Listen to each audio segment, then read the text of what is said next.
Queridos hermanos que nos acompañan y que participan nuevamente en esta Eucaristía, en este día especial, día domingo, día del Señor, conocido fuertemente como Domingo de Ramos.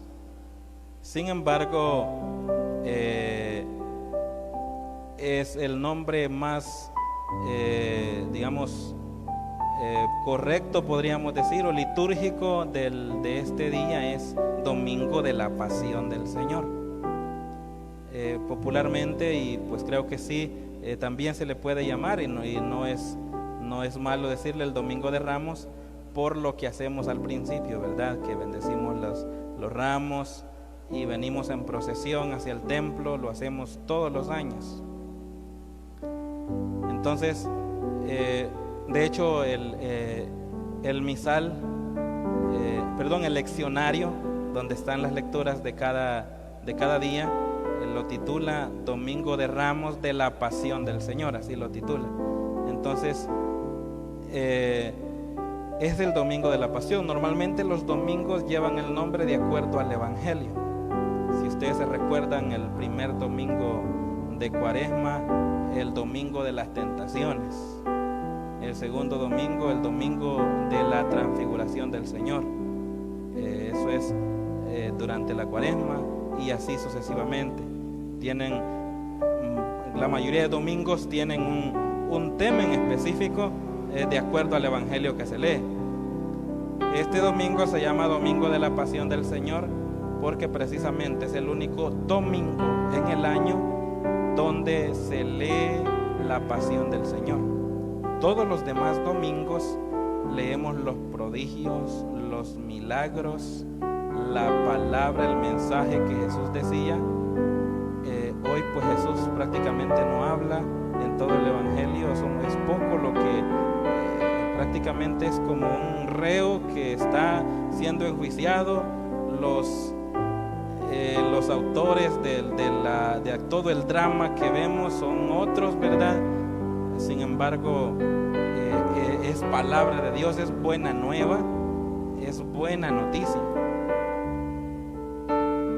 Yo sé que ustedes y nosotros también sentimos mucha nostalgia y fuerte el no poder participar de esta Eucaristía, el no pues haber hecho una procesión. Sentimos mucha nostalgia y pues hace unos meses no pensábamos, no teníamos planeado, no nos imaginábamos que íbamos a estar celebrando así la Semana Santa, que íbamos a estar inaugurando así la Semana Santa. Quizás nuestros planes eran otros. Entonces hay mucha nostalgia por venir pues con los ramos, por hacer la procesión, por venir haciendo vivas y por estar con los hermanos, por estar en el templo. Sin embargo, escuchen muy bien esto, sería muy externo, seríamos muy externalistas si solamente nos quedamos celebrando el Domingo de Ramos de la Pasión del Señor solo con los ramos, porque le titulamos Domingo de Ramos porque recordamos la entrada triunfal del Señor, ¿verdad? En Jerusalén, cuando pues el pueblo lo reconoció como rey y lo proclamó como rey. Pero seríamos demasiado externalistas nosotros si este domingo solo nos quedamos con la nostalgia de los ramos, porque nuestro cuerpo está en cuarentena, pero la palabra de Dios no está en cuarentena. El mensaje de Dios, el amor de Dios no está en cuarentena, no lo podemos encerrar. La palabra de Dios, la Biblia, la fe no está encerrada en cuatro paredes, en una casa. La palabra de Dios es una palabra viva, es una palabra libre que entra a nuestra casa. Y hoy Jesús nos pide que también vivamos una Semana Santa especial, única y especial, desde nuestras casas. Por eso podemos destacar y mencionar muchos detalles de muchos elementos de todo el drama de la liturgia de este día, sobre todo el Evangelio y pues cada palabra, cada detalle, pero yo quisiera pues destacar algunos pocos elementos de todo lo que acá se nos presenta, del mensaje que Jesús nos está dando a conocer. Lo primero decía eso, ¿verdad? No nos quedemos solamente con una nostalgia externalista, sino meditamos en el misterio de la pasión del Señor. Lo fuerte de este domingo es meditar en la pasión del Señor. Es interesante cómo inicia la liturgia de este domingo proclamando a Jesús como Rey en la entrada triunfal y termina prácticamente el Evangelio donde lo proclaman también, como lo reconocen como Dios, el oficial y los soldados que estaban allí custodiándolo en la cruz. Cuando escucharon el terremoto, vieron todo lo que pasaba y Jesús expiró y ellos hicieron una profesión de fe. Verdaderamente este hombre era hijo de Dios. Entonces es interesante todo el contraste y cómo inicia la liturgia, la liturgia y el Evangelio termina casi allí donde lo reconocen como Dios. Entonces no nos podemos quedar solo de manera externa, nostálgicamente celebrando el Domingo de Ramos con los ramitos, sino hacemos una acción profunda en nuestro corazón, meditando en toda esa pasión de amor de nuestro Señor por nosotros. Todo el drama, decía hace un momento, lleva el Evangelio, prácticamente nos resume todo lo que vamos a meditar y a reflexionar el jueves, viernes y sábado.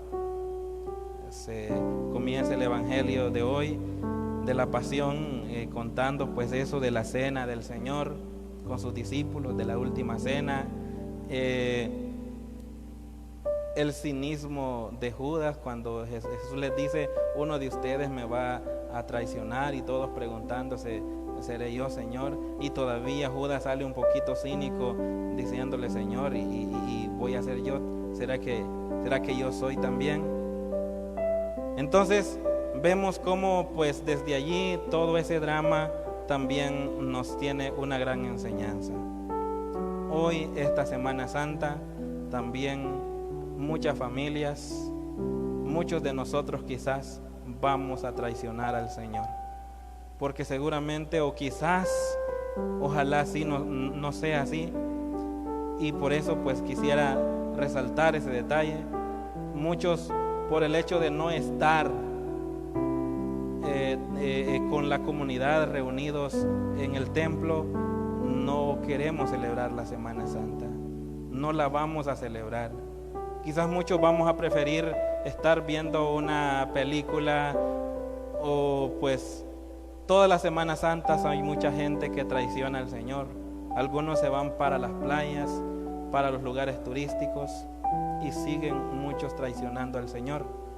Pues hoy esa traición no existirá, pero sí existirá una traición por parte de muchos católicos, que no vamos a vivir la Semana Santa solo porque no estamos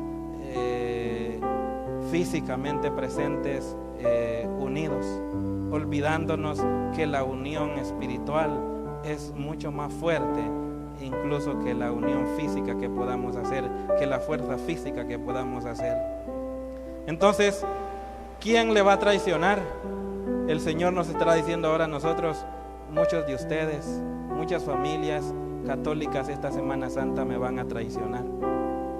Y aquí no podemos ponernos a pensar, a saber quiénes van a ser los traidores que no van a celebrar la Semana Santa desde sus casas, sino preguntarnos: ¿y yo y nuestra familia le vamos a dar la espalda al Señor? ¿Lo vamos a traicionar? Yo lo voy a traicionar esta Semana Santa, no lo voy a celebrar. Y seguimos con el drama. Cuando está después de la oración me llama mucho la atención cómo es que el trabajo que habían hecho los apóstoles era el mismo. Todos estaban cansados, desvelados y se estaban durmiendo en la oración. Pero es interesante cómo Judas, que andaba haciendo el mal, no tenía sueño. O sea que a veces cuando hacemos las cosas malas, como que físicamente nos da más fuerza a veces.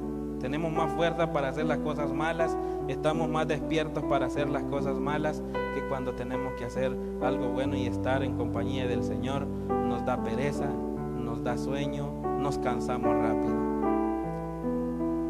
Llega Judas y le da el beso de la traición al Señor. Y aquí hay también algo fuerte, porque el pecado de Judas solamente fue un beso. No fue un pecado de adulterio, no fue un pecado, él no fue un autor material de la muerte de Jesús, ni siquiera estaba en sus planes matar a Jesús. Él en sus planes había otra cosa, porque de hecho más adelante lo vemos, que ya después le entró el remordimiento y él quizás nunca pensó que lo iban a condenar a muerte.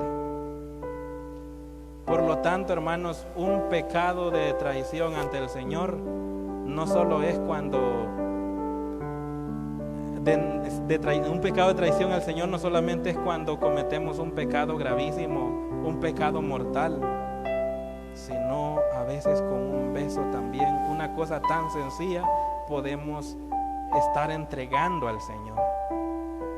Con cosas tan sencillas como pues una indiferencia, como pues una mirada, como un desprecio, una mentira, un chisme que hagamos de los hermanos, estamos también entregando al Señor. Como Judas, que podríamos decir no fue grande el pecado, solo simplemente un beso, quizás para él era un jueguito nada más, pero entregar al Señor.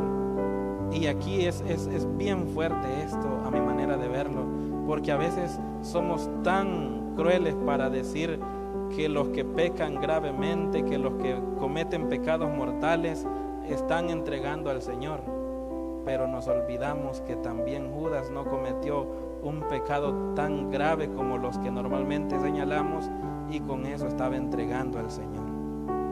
Nosotros también con una simple y sencilla cosa podemos entregar al Señor. Y finalmente quisiera que meditemos en este último detalle que les mencionaba al principio del Evangelio. Es un contraste tan fuerte que quizás nunca lo vamos a lograr entender por completo. ¿Cómo es que estos soldados romanos no eran judíos, no eran creyentes? Ellos tenían muchos dioses, no creían en el Dios vivo, en el Dios de Israel. Ellos no creían en ese Dios. Y pues vieron todo lo que sucedió, y al final terminan haciendo una profesión de fe tan fuerte: verdaderamente este era hijo de Dios. Es un contraste fuerte, porque cómo es que al momento de la muerte ellos reconocen que era hijo de Dios y no vieron ningún milagro de él. Nosotros quizás quisiéramos presenciar un milagro del Señor, por ejemplo, y nos emociona un milagro del Señor. En lo personal me pasa, me imagino, por ejemplo, un milagro del Señor cuando resucitó a Lázaro. Hace unos días parece que salía el texto y hacíamos la reflexión, y entonces yo hasta le decía, la resurrección de Lázaro, yo me imagino cómo salió de la tumba atado, ya saltando, quizás revolcándose, y uno quisiera estar allí en ese momento. Su imaginación se traslada para ese momento en un milagro del Señor. ¿Cómo habrá sido la multiplicación de los panes? Pero el milagro más grande, que cambia el corazón hasta incluso de aquellos que no lo conocían, de aquellos que nunca han oído hablar de él, de aquellos que nunca lo han visto actuar, de aquellos que nunca han visto y han sido testigos de un milagro de él, es en el dolor, es en su pasión, es en su muerte. Eso convence, eso cambia la manera de pensar hasta del hombre más duro de corazón. Hermanos, son bonitos y excelentes los milagros del Señor y los milagros que recibimos del Señor, pero se quedan cortitas esas bendiciones, esos milagros, con ese milagro de amor, de entrega, de donación, de dar su vida, de morir totalmente como un corderito humillado por usted y por mí. Yo creo que este domingo eso es lo que tenemos que llevar a nuestro corazón. Eso es lo que tenemos que reflexionar en nuestro corazón. Ese amor, cómo es que estos soldados lo proclaman rey, lo proclaman Dios, hacen una profesión de fe. Verdaderamente este era hijo de Dios. Nosotros también desde nuestra casa, y como decía también al principio, la palabra de Dios no está en cuarentena. La palabra de Dios no está encerrada. La Semana Santa no está prohibida celebrarla desde nuestras casas. El Señor nos está pidiendo hoy que le acompañemos, que celebremos la Semana Santa, que vivamos ese misterio de fe más profundo, más interior, y que los detalles exteriores que no hemos podido expresar, que no nos hagan perder la paz, que no nos hagan sufrir, que al contrario, el no tener los detalles externos nos ayude a vivir más internamente cada detalle, cada elemento de esta Semana Santa, comenzando hoy, este Domingo de Ramos. Verdaderamente este hombre era hijo de Dios. Que nosotros también lo digamos y lo profesemos, porque ya lo sabemos, y ahora que lo creamos más en nuestro corazón. De verdad, este es hijo de Dios, que ha dado la vida por mí, que me ama tanto y que sigue visitándome espiritualmente a mi corazón, a mi familia. Que este domingo y que en esta Eucaristía, hermanos, suscitemos nuevamente nuestra fe, nuestro amor hacia Jesús. Que así sea.